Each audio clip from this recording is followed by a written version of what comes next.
Welcome to Seminar Sunday, District 21's weekly episodic webinar series covering a wide range of Toastmasters topics. In this week, we have the district budget question and answer.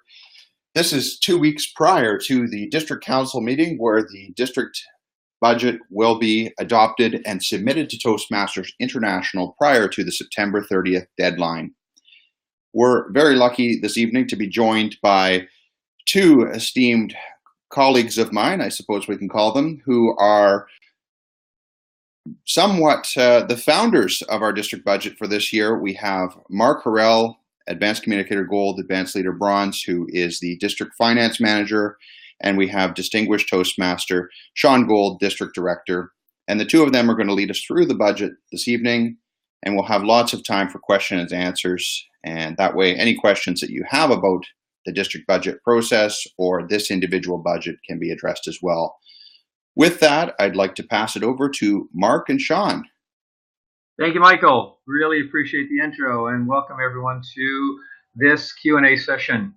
Well, what we're going to do is we're going to have this a little bit interactive and a little bit casual. We looked at making slides and we said slides of numbers. That doesn't sound like it's much fun. Spreadsheets sounds even less fun, but depending on your background and how you like looking at numbers, you probably like looking at numbers in a format that is familiar. So we are going to show it to you in a spreadsheet. I'm going to walk you through at a high level, explaining the detail, explaining the summary numbers and the philosophy that we're using going forward with the 2018-2019 budget year. And then we are going to add more detail if there are questions that are asking for more detail around that. We have all the detail behind it. We have the detailed spreadsheet. We're not going to be sharing that at this point in time in detail or sending it out. We will be posting that shortly for the district executive committee meeting and for the district council meeting. And those will be what we're working on. But we wanted to just share that information today and also get some insight and some feedback from you. Those who are willing to attend and provide us guidance, because we are trying to do some things that are a little bit interesting this year, and we want to make sure that we understand anything that may be of concerns and address that prior to the district executive committee meeting or the district council meeting, if necessary. So that's a little bit of a quick intro. So I am your district director. Mark Harrell is our finance manager. Mark, did you want to add any intro? I think you have most of it covered. All right, we're going to open up by sharing I'm going to share my screen. So hang on and hold on to your hats. It's about to come through. And when you can see my screen, you should see a simple spreadsheet. Mark and Michael, could you just confirm that you can see it? I can see it. Absolutely. So, by the way, if anyone has any questions along the way, please feel free to jump in. I'm not going to be able to see them directly while I'm sharing this screen, so I'm asking Michael and Mark if you guys would just go and check every once in a while, because I don't want to keep jumping back to check it. And hopefully you'll be able to see what's going on, and if there's questions, we can address them. So this is our 2018-2019 budget, or at least a high-level summary of it. We're only looking at the year-end total amounts. We do have the month-to-month amounts, which are based on activities and plans on a month-to-month throughout that 12-year district cycle. So just to give you some feedback, and this is the team, the district executive core team has been working through this. So myself, Michael, Jan, Jojo, Mark, and Virginia have been working through this. So we have all of the core executive have been working on this and making sure that we've got input on this. We've been tweaking and fine-tuning as we go along and making sure that we try to capture anything that we might have missed. But this is where we're at today, and I think it's pretty solid for going forward. So what we're showing here at a high level is, as I said, the summary of it. And I'm going to have Mark is going to jump in and talk about some of the basic aspects, especially the overview of what you're looking at. So from the opening balance, the revenue, the expenditures, and the year-end focus. So Mark, do you want to just give a summary of what we're looking at here? Sure thing, Sean. So basically with the summary, we have our opening balance, which we have from our bank accounts, PayPal, as well as TI's district reserves. So in total, we started the year off with $108,505. And from there, TI provides some revenues to us. Since we don't know exactly how many members we will get, how many members we will lose, it's very much an estimate. They provided that in email to us, and that would be the membership number of 70,278. So we estimate that that's based on our history for the 2017-2018 year with a base member payment of about 5,000 people. Now the conference revenue, that was estimated by Michael based on the ticket sales we expect for the amount of people, for the different cost bases for the tickets, now people will expect. We estimate about $52,730.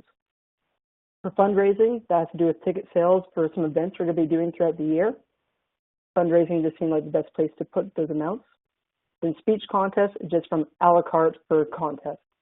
For those who don't buy a ticket to the full conference but just want to see the speech contest, we think that'll be about $800. So our total extra revenue that we expect for the year, about $130,000.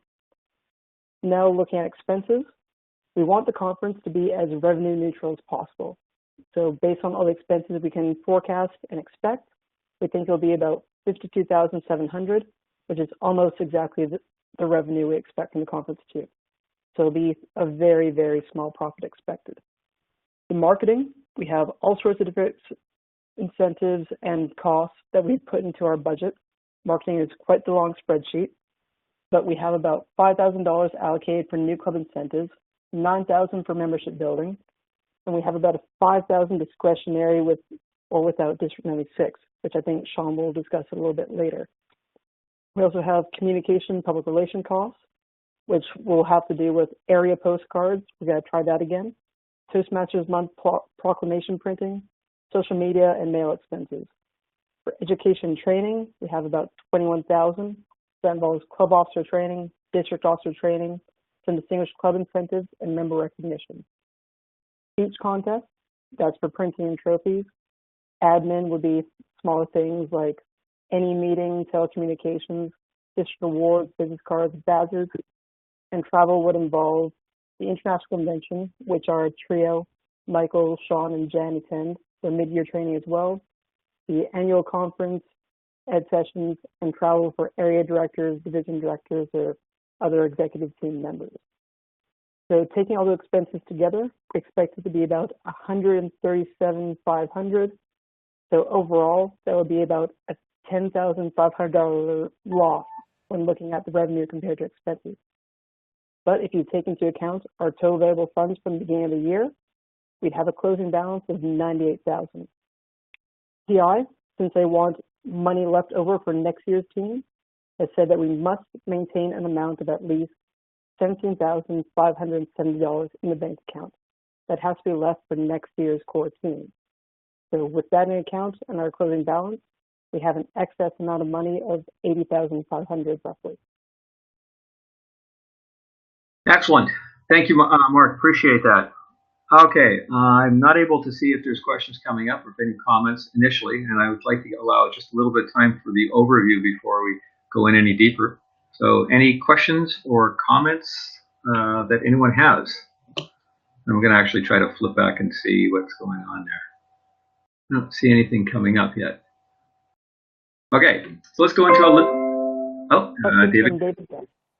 Yep, go ahead. Can you ask what it, can you read it out, please, Mark? I do not see where it says the question. I just saw another question thing from David Guest. You should be able to see it under... The question, I can deal with the questions if you want, gentlemen. Okay, that would be great. Thank you, Michael. Sure. So the question from David is, what is the basis for the retention amount? Basis for which amount? Retention amount, the amount required to leave for next year, 17,569. Yep. The retention amount is supposed to be 25% of our anticipated revenue. So that amount was 70,278. They want at least 25% to stay there for the end of the year. Okay. Any other questions coming in? Not not at this time. Thank you. Just Actually, to add though to the 17,569, the 25%, that is something that Toastmasters International dictates that a district must retain. So it's not a number that we've come up with. It's a number that Toastmasters International provides to us based on that anticipated revenue for the year. Exactly. Thank you, Michael. okay. So there's a few things that I wanted to explain and talk about a little further. Just some background information. Toastmasters, first of all, we are a not-for-profit organization, and this needs to be clearly understood that Toastmasters is a not-for-profit organization. And unfortunately, or fortunately, depending on your point of view, the annual reserves from all of the clubs has been going up year over year, building, essentially adding profit and not being spent. And that has caused some anxiety with the tax people and how this is being managed. TI this year made a change, a small change, but they are, instead of providing us 25% of the total revenue, which is what they have traditionally been doing for years, they are now providing us 25% less 5%. So we're getting 23.75%. This is the first time. It's actually, they're going to give us 25% back, but then they're going to take 5% off of our reserve, is roughly what's going to happen. And they're doing that not just for us, but for every club globally. Now, they're doing that because they have identified additional costs that TI World Headquarters has incurred and challenges they're trying to do, but also to offset some of this increased reserve that each of the clubs have got. So they are expecting us to spend the money that we collect from the members to support the members themselves through various initiatives, whether it be education or building new clubs or marketing, whatever is appropriate to support the district and the members within. So that's a change that was being made this year, and we're very cognizant of that. We have a fairly large reserve. So we're saying maybe now is a time to use some of that up and plan to use it. And while we may have planned in the past to use more of it, we haven't actually used it all, haven't used up all of the money that we've got brought in. So we've actually been increasing our surplus. So this year we're taking some specific initiatives to try to do that. And one of the things that Mark noted, and I'm not sure if you caught it, but in the marketing budget, in the marketing line, there was a reference to a $5,000 discretionary with or without District 96. Now that's not fully discretionary. What we're saying is that we're not going to spend the money if we don't have the growth, but we do want to be able to spend that money if there is real opportunity to grow, and we want to spend it in the area of advertising, particularly in the area of advertising. Now, District 96 last year spent about $23,000 on SkyTrain, and there's no way that we are interested in providing anything significant to that area. But there might be some funds that we can do that affect some of the SkyTrain lines coming into divisions E and F. And we might be willing to do that. We're also looking primarily at providing advertising in local newspapers so that we can get the message out and we can target that. And we're also looking at if there is a trade show or something that it would be advantageous for us to attend and get a table or at least participate in some way, that would be targeting potential either new members or new clubs in certain geographical areas where we could use the growth, then we may do that. Right now, we don't know what we don't know. So we're saying we'd like to have some flexibility. Instead of targeting it for a very specific use, we're saying we'd like it to be a little more based on what the dynamics are and what we learn over the next few months. So we're saying it is intended to be marketing, it is intended to be advertising, but we're not going to spend it if we don't see the value. We just want to be able to let you know that we're earmarking $5,000 for that particular area, but we won't spend it if we don't have the offsetting revenue or if we see that other revenue sources are not coming in that match our plan. So that's an important area that I wanted to point out. Now, I did see that 2 comments came up while I was away. I don't know what the comments were. So, Michael, could you give some feedback on what Alan and The other one, Kiko? Sure. So we've got a question from Alan that this may be for Mark. Do you have the cash and cash equivalents amounts as of June 30th, 2018? I'm just pulling those up now. So Okay. if you can give me a moment, we can probably deal with David's question. I'll answer that one as soon as I can. Sure. So David has a question of what is the max reserve that a club can carry over from year to year? I don't know if there is a max. But we found out this year that if we do have, the more that we make that, reserve, the more Toastmasters International is willing to take it back. Yeah, I think this is more of a club question, though, more than a district question. It does specify a club can carry over. Oh, I don't know if there are any rules on that, but it does get in. Yeah, it's a good question. I don't know the answer to that. May have to go to Mark on that, or we have to go back to TI to ask that question.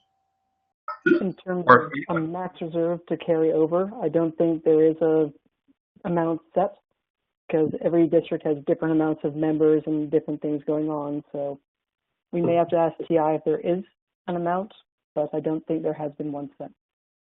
Now, a lot of the rules were based on U.S., the IRS, and the rules for not-for-profit in the U.S.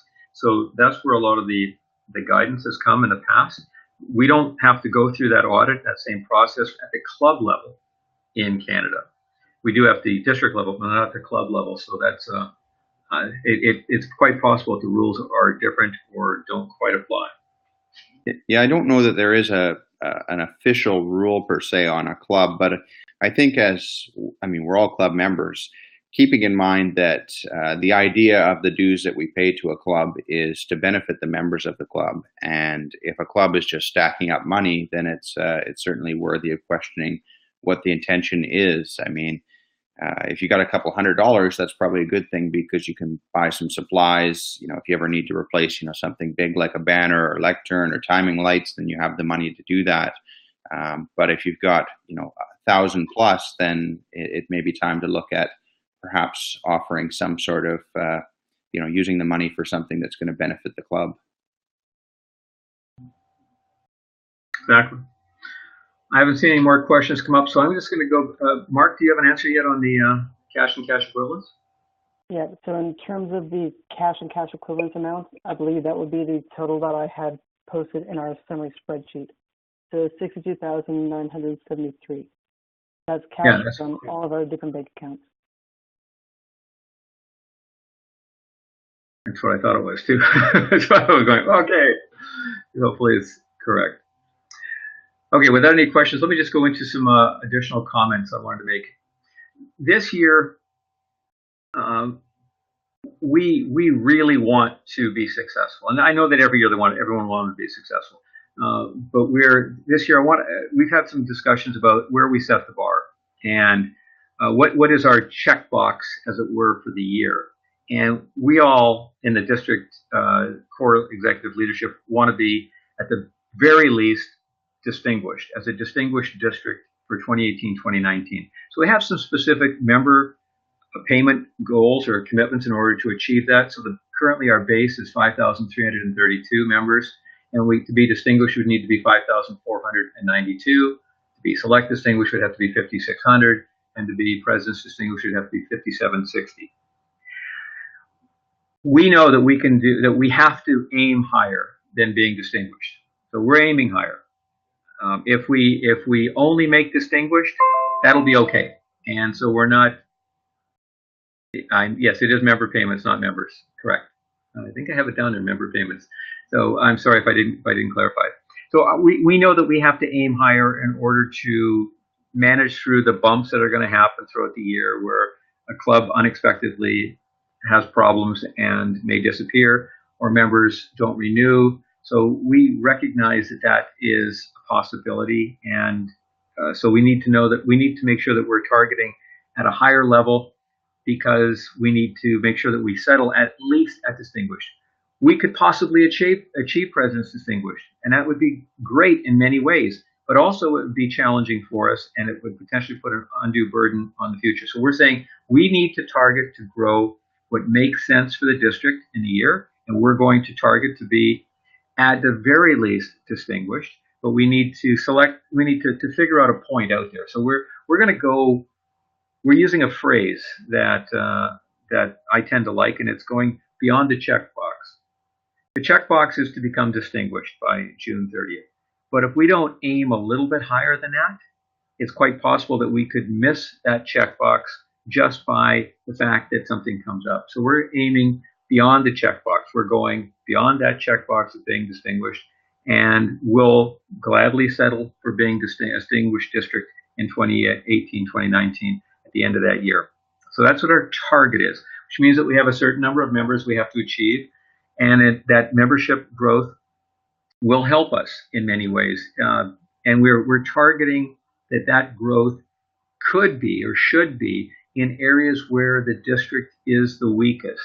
And those are in the remoter areas of Division C and in KNL, where we have clubs that are very remote and far apart between each other and aren't getting a lot of support. So we're saying that's where we'd like to see additional targeted growth. So we want to be able to do advertising there and other initiatives that might help get either more clubs started or more members engaged, to take some of the stress off of the existing clubs that are there and the members that are supporting those clubs. And that's what one of our primary focuses are for the 2018-2019 year.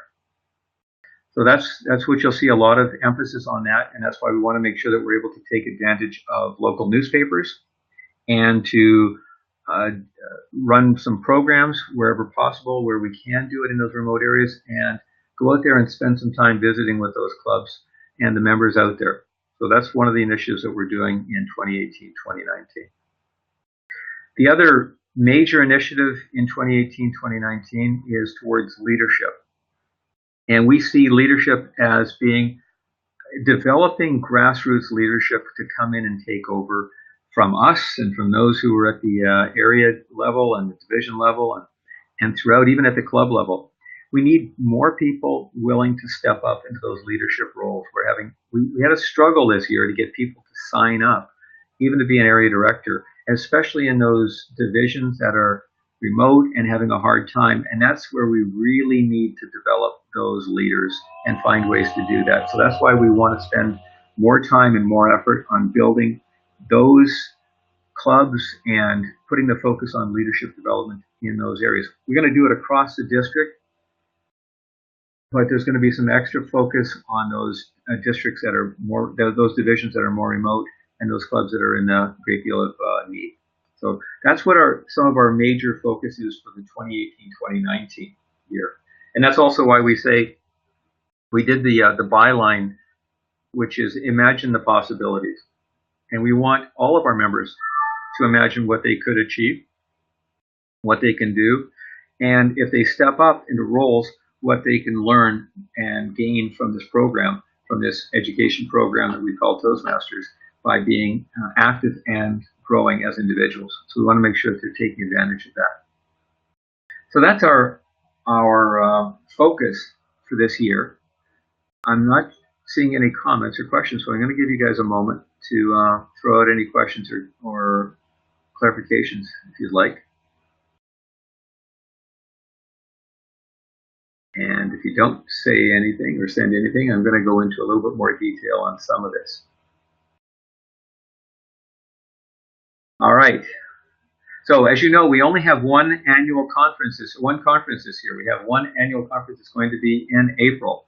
That conference will be in the Lower Mainland. It's going to be in Ladner. This was a challenge finding a location that was reasonably priced, and kudos to Michael, who was able to negotiate with the Coast Langley. Sorry, is that called Ladner? Coast Langley Hotel and Casino. So that's where we're going to be, April 12th to 14th. It's a nice venue. The room prices are going to be quite reasonable, so we're hoping that there's a lot more people, even from the Lower Mainland, to stay over at the hotel and participate. And it's going to be a fun event. It's going to be a lot of fun, and we're keeping those prices down to where they've been for a while, even though it's much more expensive typically to be in the Lower Mainland. So very, very pleased with where we're at and what we're able to do this year. But we only have one. So we want to make it special. We need to make sure that we're managing that. As a result of only having that one, we need to have other events. We need to make sure that we're focusing on some other events. So Michael's also organized a special event in October. That one's going to be at the South Delta Baptist Church. We're going to have an ed session with Gary Schmidt, who's past international president, and we're going to have an award ceremony there. So we have that opportunity to recognize our members for all of the achievements in the 2017-2018 year. And that's very exciting as well. So we're very thrilled about what we're having there and making sure that that's going to take place. Those are a couple. We're also looking at some additional education sessions. They're not locked down yet. They're not clearly identified yet, but we're looking at taking advantage of Toastmasters month being February and what we can do there. And we're looking at other events that we might be able to do throughout the year to focus on growing and developing our leaders. Now, Michael, I saw that Alan threw out a question. Could you read that? Sure, yeah, I'd be happy to. So Alan's question is, at present, our membership payments are low compared to other districts. What specific plans do you have to increase our membership payments, and how may these plans affect the budget? I'm just wanted to get a clarification. Is it low by this time of year or low in general? Because the membership numbers are the membership numbers. We are absolutely focused on growing the membership numbers, and we're also making sure that we are keenly aware of trying to get those membership payments in. So we want to get both, and we are low on getting the membership payments in. And that's as a percentage of the total members, as opposed to the total number of member payments per se. That's as a percentage of. So yes, we need to get those in. We've sent out some communications. I need to reiterate that with the division and area directors.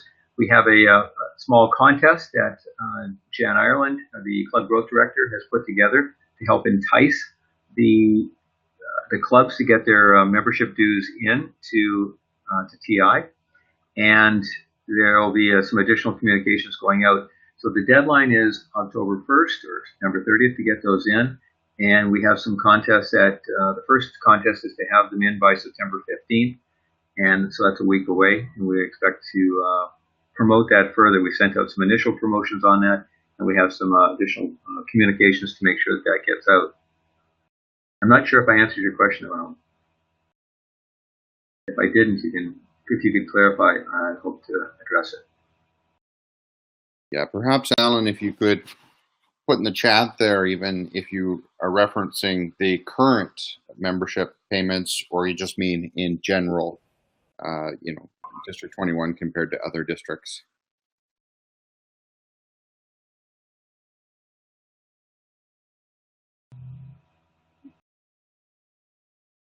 The biggest thing with memberships, obviously, is getting more members to join, and then getting those payments in. So we want to entice the clubs to make sure they bring those payments in, so they're pushing that. And we also want to provide a guidance to get, or whatever methodology we can, to help the clubs get more members joining up. And that's where the advertising and the focus on advertising is for this year, is that we want to make sure that that's taking place. There are incentives to get clubs to get the membership pricing in, or the membership payments in. And of course, the clubs need to have those membership payments in order to be sustainable. So it's we can harass them a little bit more, and I think we ought to. This is while we're waiting on that, let's talk about some of the other things. So looking at some of the expenditures down below, I've talked about the marketing. One of the things that I want to spend a little bit of time on is the communications and public relations. Last year, we had a program that was around putting out area postcards, and the concept was great, and I think that it's a valuable thing. What I'd like to do this year is modify that program a little bit more, just a little bit. One of them is to make sure that those postcards are targeted, again, back on the area, but also on specialty. or advanced clubs. So we might have some advanced communications to figure out how we can do that so we can take advantage of the advanced clubs and specialty clubs in an area and what they can provide to the overall community. The other thing is that I didn't see a lot of those cards being used as they were intended. The intent was they should be in public events like trade shows or in like there was at a festival, the Fleetwood Festival in Surrey yesterday. That's where those cards would have been very handy to have out there because they would show the available clubs that a person could potentially go and visit and take in. What I saw last year was that a lot of those postcards were being used within clubs and within Toastmaster meetings, and I thought that was not quite what the intent is. Now, some places did use them effectively, but I know that a number did not. So we're going to do a little bit this year and make sure that they're targeted more for the general public and not for internal, with the exception. But I do want to make sure that we also provide information on the advanced clubs for internal members and specialty clubs for those who want to join a specialty or an advanced club, or to encourage people to join those specialty and advanced clubs over and above their traditional standard, their traditional home club, which is where they can get the week-to-week expertise and opportunities, but the specialty club and the advanced club is where they can be challenged at a higher level. So that is one area in there that we're going to do. We also did the Toastmasters Month proclamations last year. That one went out to every club. We're looking at, I don't know if all the clubs took advantage of that and utilized them effectively, so we're looking at making some that are the full-size proclamation for those clubs that achieve some goal by Toastmasters Month.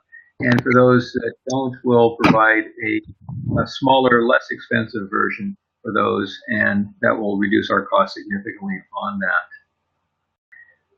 The rest of the expenses there are associated with social media and just using mail, so the mail system. So that's cost of doing business. Onto the education training. Of course, we've got the club officer training, which is where the biggest chunk of our training is, and that's Michael's got that responsibility for that part of the budget. And then we have district officer training and the rest of it. And that's within reason about where we've been over the last few years. And from administration, there's no significant changes from year over year as to what we're doing. Regular business cards, telecommunications, we've done some realignment on some of the they're in the admin area where they weren't necessarily before, so it was shuffling some stuff around a little bit so it's in the right buckets. And travel expenses, which is mostly associated with the district core executive team, actually the trio. I don't like using that term. Trio going to international convention and mid-year training, that accounts to half of the total budget, and then the rest is for things like the annual conference and ed sessions, and then area and division director travel. That's really what we're looking at here. I do show on the right-hand side of the column for 2017-2018 what our actual expenses were last year. So there's a bit of a comparison. The big difference between this year's plan budget and last year's actual, I think, is around the conference. But last year there were 2 conferences, so that's why it was a much more expensive. That's why it was higher, because of the 2 conferences. And this year we're expecting a higher turnout because it's in the Lower Mainland, and as such we've got a higher revenue and a higher expense. Although if the numbers go down, our expense goes down as well. So it will balance out. All right, I've done a lot of talking. I don't see any questions coming up. Mark, do you want to add anything or get into any specific detail? The only other thing that I'll mention, just in case there's people who don't quite know how Toastmasters policy works, you'll also notice beside the amounts, I've put percentage and maximum, because our headquarters specifies that certain budget expenses cannot exceed a certain percentage. So for our marketing budget, for example, the expense makes up 48.8% of our total expenses for the year. Then TI says that we have an unlimited amount we can spend on marketing. So I don't try to cap that amount. For communication PR, TI says that it cannot be more than 25%. We've put ours at 3.4. For education training, cannot exceed 30. We're using half that, so 15.6. Speech contest can't exceed 10. We have 2.5. Administration can't exceed 20%. We have 5. And travel cannot exceed 30. And we're at 24.6. So with most of our expenses, we're trying to be wise with how we spend the members' money and follow TI's budget protocols. So we have quite a bit of wiggle room for most of them. So if we need to put a bit extra money in marketing, which I don't think we will, we have the room. Same with travel. If it turns out to be a bit more expensive, technically there is the room. But we spent a lot of time going through 12 versions of this budget to make sure that each dollar is put in its best place. Yes, we have. We have spent a little bit of time going through 12 versions of this budget. Thank you for that, Mark. So, anyone have any questions or any areas of insight? Things that they think that we ought to be spending more money on, or less money on, or the things that we ought to be developing? I really would like to get some feedback on you. I'm going to jump my screen back to see if there's any comments coming in. Oh, I see that someone threw a thumbs up. I like that. I don't know what it was for, but thank you. Okay, I see Alan's comments there. All right. Well, this could be an early seminar Sunday end if we don't have any further questions, because we didn't want to take up too much time. We just wanted to provide you with the numbers as we are planning to present them at the District Executive Council meeting and at the District Executive Committee meeting and at the District Council meetings over the next 2 weeks. So that will be taking place next Sunday. In lieu of this time slot, we'll be having our virtual meeting with the District Executive Committee, and the following week we'll have with the District Council. Hey, Michael, did you have anything you wanted to add, to comment on? Yeah, sure. I was just going to mention as well, for folks that aren't familiar with the new kind of system, so to speak, for the fall business meetings. So, of course, there was a decision made by the board to eliminate the fall conferences. And what they said then is, because in the past budgets had to be submitted to World Headquarters by September 30th, and then you can revise up until, I can't remember the exact date, but I think it was in December, based on the District Council meeting. Now, with the elimination of that, they require the budget to be approved and submitted to World Headquarters by September 30th. We are not able to make changes after that point, so we need to get it in on September 30th. And part of the reason we're having this now is to get everybody familiar with what we're presenting in 2 weeks' time at the District Council meeting. And the goal then, of course, is to get it approved so we can submit to Toastmasters International and call it done. So if there's anything that anybody sees, missing, or areas that we perhaps are over or underspending, as far as you can tell at least, then please let us know. We're happy to address the questions and make sure any modifications are made prior to that meeting, because it's just a little more challenging after that, because I think we've got 1 week after the District Council meeting before it has to be submitted on September 30th.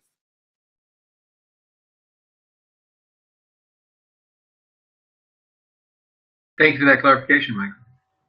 Very good. Mark, any last words? I think we got everything covered. Okay. And I haven't seen any more comments or questions come back in. Everyone's, hey, anyone, I see a thumbs up. I think that's good. Those are always good to have that happen. So thank you all for attending. And hey, if you have any questions or concerns and you didn't want to bring them up tonight, or you forgot to, and some things that you see coming up, please let me know. You can send an email to any of the people at d21toastmasters@gmail.org. I think that's the right one. Or you can send it directly to me, which is vrcompanions@gmail.com. I'm more than happy to get that feedback. I'd rather have that feedback before we get into the difficult ones and have a challenge. We don't want to be challenged too much when we get in front of the District Executive Committee meeting or the District Council meeting. So the more we get sorted out and resolved beforehand, the better off we'll all be. All right. With that, I'm going to end this seminar. Thank you all for attending. Michael, do you want to give any kind of a last minute on the seminars coming up? Because I just gave them, but anything else? No, absolutely. You've covered it all. Next week, we have the district executive committee meeting. The following week will be the district council meeting. You do need to register for that meeting as it's a webinar just like this one. And the registration link will be up on the website if it's not already. And then the following week, I think we're talking about club scheduling, if I can remember correctly. So lots of exciting things, and these webinars do run each and every Sunday, with the exception of two-week break at the end of December. So every week there's something new and interesting, and I encourage everyone to register and check them out. Thank you all. And with that, I'm going to end this seminar. Have a good evening.